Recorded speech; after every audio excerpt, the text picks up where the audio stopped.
Nadakpan na ang suspect nga mipusil-patay sa radio broadcaster nga si Juan Jumalon umas na ilhan nga DJ Johnny Walker nitong November 5, 2023 sulod mismo sa iyang radio booth sa Calamba, Misamis Occidental samtang naka-livestream. Naaresto sa mga otoridad ang hitman nga si Jolito Mangumpit alias Ricky sa Dipolog City, Lunes sa kadlawon, Abril 29.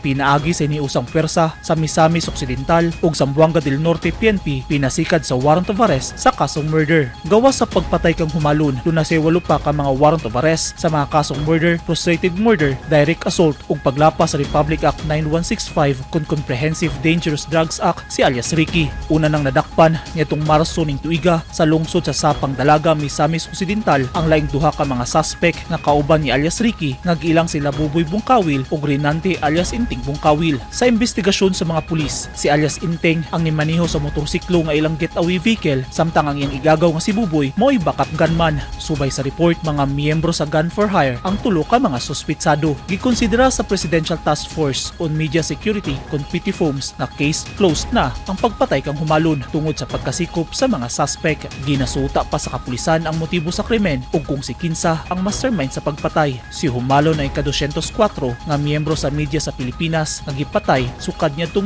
1986. Kahinumduman nga mitanyag og 3.7 million pesos nga reward money ang provincial government, PTFOMS o Presidential Anti-Organized Crime Commission sa makahatag og impormasyon ug makatudlo sa mga suspect. Eugene Hinutan, Newsline Philippines. Stay safe.